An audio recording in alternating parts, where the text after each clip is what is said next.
اعوذ باللہ من الشیطان الرجیم بسم اللہ الرحمن الرحیم ولا یحیق المکر السیء الا باہلہ۔ معزز بھائیوں، قرآن کریم کی سورہ فاتر کے اندر اللہ سبحانہ و تعالیٰ نے اس آیت کو بیان کیا ہے کہ ولا یحیق المکر السیء الا باہلہ، نہیں کوئی بری سازش کرتا یا چال چلتا مگر وہ خود ہی اس سازش کا شکار ہو جاتا ہے۔ جیسے کہ بچپن کے اندر ہم ایک محاورہ سنا کرتے تھے کہ برائی کرنے والا، کسی کے لیے گڑھا کھودنے والا خود ہی اس گڑھے کے اندر جا گرتا ہے۔ تو قرآن کریم اسی اصول کو ہی یہاں بیان کر رہا ہے، ولا یحیق المکر السیء الا باہلہ، کہ برا کرنے والا اپنی برائی کی وجہ سے اس برائی کا خود ہی شکار ہو جاتا ہے۔ چنانچہ ایک واقعہ جو اس طرح کا بکر بن عبداللہ المزنی بیان کرتے ہیں، کہتے ہیں پرانے زمانے میں ایک بادشاہ تھا، تو اس کے پاس اس کے وزیر تھے۔ ایک وزیر جو تھا وہ بڑا اس کا فرما بردار تھا۔ اس کا یہ محاورہ تھا کہ محسن کے ساتھ اس کے احسان کی وجہ سے اچھا سلوک کیا جاتا ہے، رہا برائی کرنے والا تو اس کی برائی اس کو خود ہی ختم کرنے کے لیے کافی ہو جاتی ہے۔ یہ جو درباری تھا یہ بادشاہ کا بڑا مقرر تھا، لیکن ایک دوسرا درباری جو بڑا حاسد تھا، جو اس سے بڑا جیلس ہوا کرتا تھا، اس نے ایک دن بادشاہ سے کہا کہ بادشاہ، یہ جو بندہ بڑا آپ کا وفادار بنا ہے نا، یہ تو آپ کا اندر سے مخالف ہے۔ اس نے کہا کہ تیرے اس دعوے کی دلیل کیا ہے، کیسے پتہ چلے کہ یہ اندر سے میرا مخالف ہے؟ وہ حاسد درباری کہنے لگا کہ یہ لوگوں کو کہتا ہے کہ بادشاہ کے منہ سے گندی بدبو آتی ہے۔ بادشاہ کہتا ہے اچھا چلیں ہم اس کی تحقیق کر لیتے ہیں۔ ادھر یہ جو حاسد تھا اس درباری کو جس کے متعلق اس کے دل کے اندر حسد تھا، اس کو بلا لیتا ہے، بلا کر اپنے گھر کے اندر لے جاتا ہے اور اسے کھانا کھلاتا ہے، اور پھر اس کھانے کے اندر بہت سارا لہسن ڈالتا ہے۔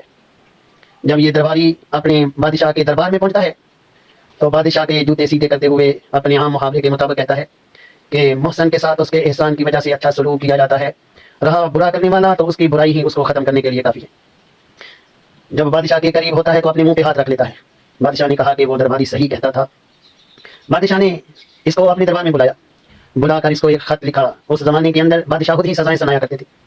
بادشاہ نے اس کی سزا کو متعین کرتے ہوئے جو معتمد اعلیٰ تھا، جو اس کا سپریم افسر تھا، اس کے پاس اس نے یہ خط بھیج دیا، کہا یہ میرا خط اس کے پاس لے جاؤ اور اسے جا کر دو۔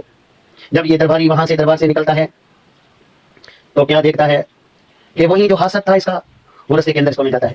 کہتا ہے کہاں جا رہے ہو؟ اس نے کہا یہ بادشاہ کا خط ہے، اوپر مہر لگی ہے، فلاں سپریم کے پاس میں لے کر یہ خط جا رہا ہوں۔ اس نے کہا یہ خط مجھے دے دو۔ اس نے کہا چلو ٹھیک ہے یہ خط تم لے لو۔ اس نے اس کو وہ خط دے دیا۔ وہ خط لے کر جب اس سپریم کے پاس پہنچتا ہے تو اس نے خط کو کھولا تو دیکھتا ہے کہ اس کے اندر لکھا ہے کہ یہ جو بندہ تیرے پاس آئے گا نا، اس کو تو نے قتل کر کے اس کی کھال کے اندر بھوسا ڈال کر میرے پاس واپس بھجوا دو۔ اس نے کہا کہ تیرے متعلق تو بادشاہ نے یہ فرمان جاری کیا ہے۔ وہ بڑا چیخا چلایا، اس نے کہا یہ خط میرا نہیں ہے، یہ فلاں فلاں بندے کا خط ہے اور میں غلطی سے میں نے تو اس سے خط لیا۔ اس نے کہا نہیں، اب یہ تیرے اوپر بادشاہ کا حکم لاگو ہو کر رہے گا۔ اس نے اس کو قتل کیا اور اس کی لاش کے اندر بھوسا بھرا۔ جب دوسرا دن ہوتا ہے تو وہی درباری جس کو بادشاہ نے خط دیا تھا وہ بادشاہ کے دربار کے اندر پہنچتا ہے اور اپنے محاورے کے مطابق بادشاہ کے جوتے سیدھے کرتے ہوئے کہتا ہے اچھا کرنے والا اپنے محسن کے ساتھ اچھا ہی کرتا ہے، اور برا کرنے والا جو ہے اس کی برائی کا وبال اسی پر ہی پڑتا ہے۔ بادشاہ کہتا ہے کہ میں نے تجھے کل وہ جو خط لیا تھا وہ کدھر ہے؟ اس نے کہا وہ میرا فلاں دوست مجھے ملا تھا اور اس نے مجھ سے لیا تھا، میں نے اس کو دے دیا۔ بادشاہ نے کہا وہ تیرا دوست تو تیرے متعلق کہتا تھا کہ تم میرے متعلق یہ گمان رکھتا ہے کہ میرے منہ سے بدبو آتی ہے تو نے۔ وہ کہتا ہے بادشاہ اللہ و حاشا، ہر کسی طرح نہیں ہے۔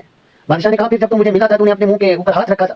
اس نے کہا بادشاہ اصل میں میرے اسی دوست نے میرے لیے کھانا تیار کروایا تھا اور اس میں بہت سا لہسن ڈال دیا تھا، جس کی وجہ سے میں سمجھتا تھا کہ وہ زیادہ لہسن کھانے کی وجہ سے کہیں میرے منہ کی سمیل بادشاہ تک نہ جائے، میں نے اپنے منہ کے اوپر ہاتھ رکھ لیا تھا۔